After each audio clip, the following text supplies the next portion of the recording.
Kapan menikah? Lah, kok betah sendiri terus? Kapan nih nyusul temannya naik ke pelaminan?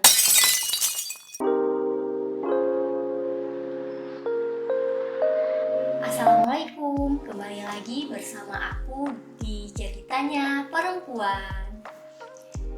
Dear, minggu lalu aku kan udah bahas tentang quarter life crisis. Di situ aku bahas tentang topik-topik apa yang dihadapi oleh individu ketika mereka masuk di usia dewasa awal. Hari ini aku bakal lanjutin topik yang terkait dengan quarter life crisis lagi nih. Jadi di usia quarter life crisis itu yaitu usia sekitar 20 sampai 40 tahun berdasarkan beberapa teori disebutkan bahwa orang itu sedang mengalami krisis dalam hidupnya. Bukan berarti krisis apa ya, di sini individu itu akan memasuki tahapan baru di kehidupannya. Apa aja sih kira-kira tahapannya? Misalnya terkait dengan finansial, terkait dengan pendidikan, terkait dengan status baru. Di situ kita akan mulai mengalami hal-hal baru dalam kehidupan. Entah itu kita menikah, entah itu ada yang mau punya anak, entah itu ada yang jadi karyawan baru, dan sebagainya. Makanya mungkin di fase itu banyak beberapa orang yang terkejut dengan peran barunya, karena sudah ada tuntutan-tuntutan sosial yang baru di hidup kita. Nah, khususnya untuk perempuan, apa sih hal-hal yang sensitif ketika kita menginjak usia 20 tahunan ini? Ada yang tahu? Apa tuh kira-kira? Ya, salah satunya adalah tentang pernikahan. Kenapa sih untuk perempuan hal ini merupakan hal yang sensitif? Jadi di usia 20 sampai 40 tahun ini merupakan salah satu, menurut Erikson ini, tugas perkembangan kita adalah menjalin hubungan atau intimasi. Di usia 20 sampai 40 tahun ini kebanyakan orang, mungkin sebagian orang sudah memiliki hubungan dengan lawan jenis, misalnya menikah dan membangun rumah tangga. Makanya di usia ini individu disebut sedang mengalami fase intimasi, di mana mereka dituntut untuk bisa menjalin hubungan dengan lawan jenis. Khususnya untuk perempuan, menurut Erikson, apabila kita tidak mampu melewati fase ini dengan baik, gimana tuh maksudnya?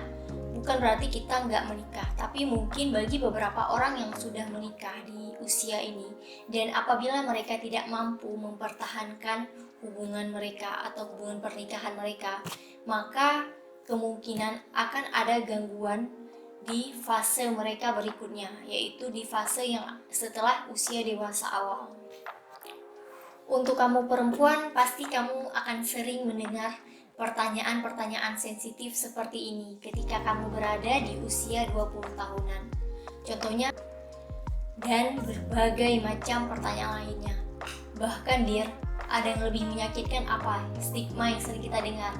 Misalnya, lah sendiri terus keburu jadi perawan tua tuh nanti gak laku lagi. Lah emangnya perempuan barang yang bakal dilihat laku apa gak laku, semakin lama semakin gak laku. Miris gak sih terkadang? Jadi memang mungkin di satu sisi kita gak bisa menyalahkan lingkungan kita yang kebanyakan menyudutkan perempuan terkait pernikahan ini, karena stigma ini sudah turun-menurun di masyarakat kita. Budaya kita itu ya budaya kolektif. Mungkin mereka lebih ingin tahu tentang kehidupan orang lain, lebih ingin tahu bagaimana proses hidup orang lain. Sedangkan di barat mungkin orang lebih individualis, jadi hanya bertanya tentang hal-hal yang penting, karena nggak suka ikut mencampuri urusan pribadi orang lain. Selain terkait masalah stigma di masyarakat, hal lain yang membuat perempuan sering ditanya kapan nikah adalah terkait dengan proses reproduksi. Iya, permasalahan reproduksi. Karena dianggap mungkin perempuan di atas usia 30 tahun itu kurang subur.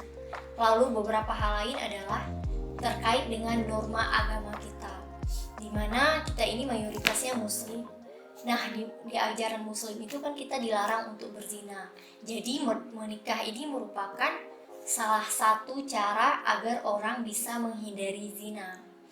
Makanya dianggap pernikahan itu diharuskan sesegera mungkin agar mereka yang terlibat dalam hubungan tidak sampai mendekati zina. Ini memang betul, aku sangat setuju menikah ini untuk menghindari zina. Lalu juga ada alasan lain kenapa orang perempuan ini dianggap harus segera cepat-cepat menikah.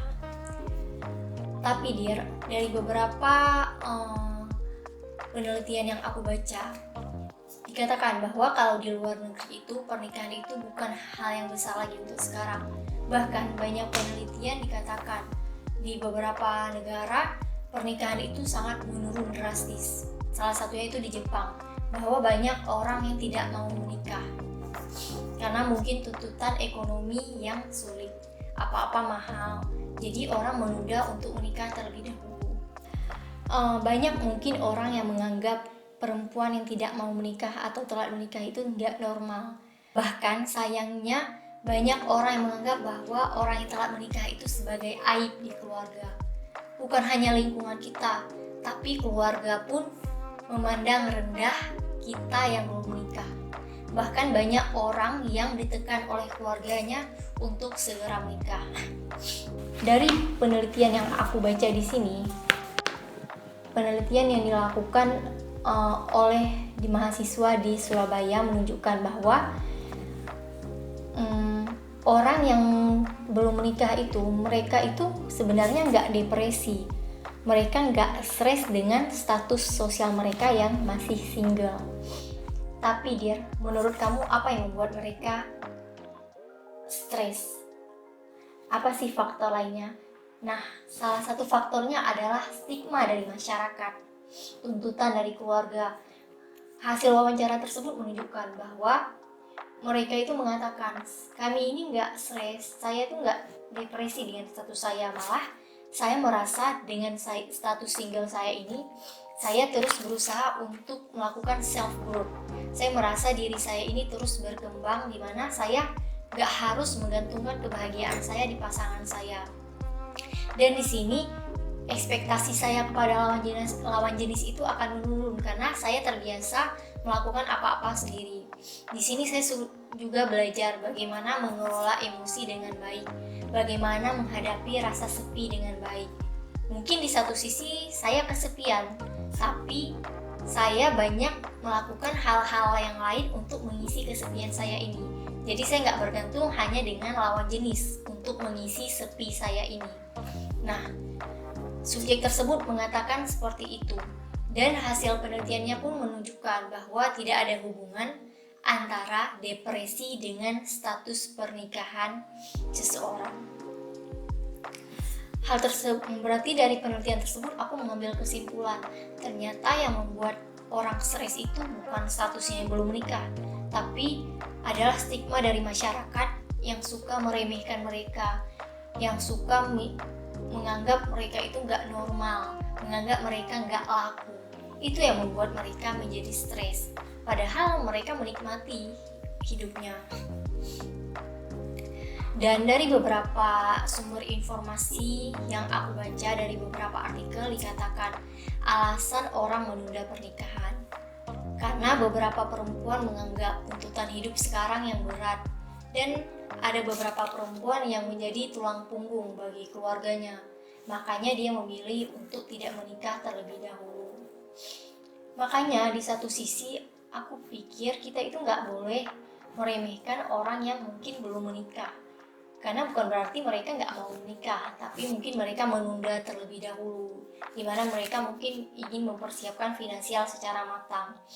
Lalu banyak perempuan di zaman sekarang, beberapa itu sedang mempersiapkan mental sebaik mungkin, karena mereka melihat fakta bahwa perceraian itu semakin meningkat di Indonesia khususnya ya. Lalu banyak terjadi kasus kekerasan dalam rumah tangga. Jadi beberapa perempuan mungkin ingin mempersiapkan terlebih dahulu dan mencari calon pasangan yang terbaik untuk mereka, agar mereka tidak terjebak dalam toxic relationship. Misalnya, mereka tidak ingin salah memilih pasangan hanya karena terburu-buru menikah. Lalu ada beberapa pendapat juga bahwa mereka mungkin ada yang mengalami trauma dalam rumah tangga. Misalnya anak-anak yang melihat orang tuanya sering ada pertengkaran. Makanya mereka ingin menyembuhkan mental mereka terlebih dahulu sebelum mereka terlibat dengan hubungan pernikahan. Sesama perempuan, coba untuk saling menguatkan satu sama lain. Jangan pernah menganggap remeh teman kita yang belum menikah, dan jangan pula kita rendahkan mereka yang belum nikah mungkin di usia matang, karena kita nggak pernah tahu alasan mereka menunda pernikahan tersebut. Kita nggak pernah tahu bagaimana perjuangan orang dalam menghidupi hidupnya. Mungkin ada beberapa orang yang menikah dan didukung oleh finansial dari orang tuanya, sedangkan ada orang yang memang harus menjadi tulang punggung keluarganya. Jadi apa salahnya kita saling memberi dukungan daripada kita saling menyindir, betah jadi perawan tua ya, betah banget ngejomblo ya.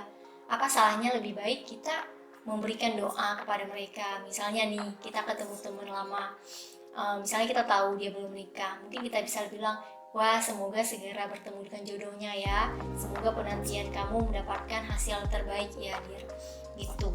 Jadi sesama perempuan, ayolah kita saling dukung, jangan saling merendahkan satu sama lain.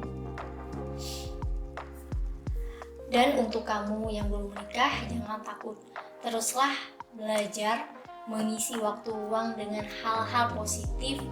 Mungkin kita bisa belajar ilmu parenting, belajar tentang ilmu dalam membangun rumah tangga, bagaimana menjadi istri yang baik, bagaimana mengelola emosi dalam rumah tangga, dan banyak hal lagi yang mungkin harus kita persiapkan, karena nyatanya pernikahan mungkin gak seindah drama Korea, Dir. Oke Dir, sekian dari aku. Semoga apa yang aku sharing hari ini bisa bermanfaat untuk kamu semua. Jika menurut kamu video ini bermanfaat, kamu bisa banget nih share ke teman-teman kamu. Dan misalnya kamu ada topik yang ingin kami bahas, boleh banget komen di YouTube Ceritanya Perempuan. Oke Dir, jangan lupa subscribe, like, dan komen.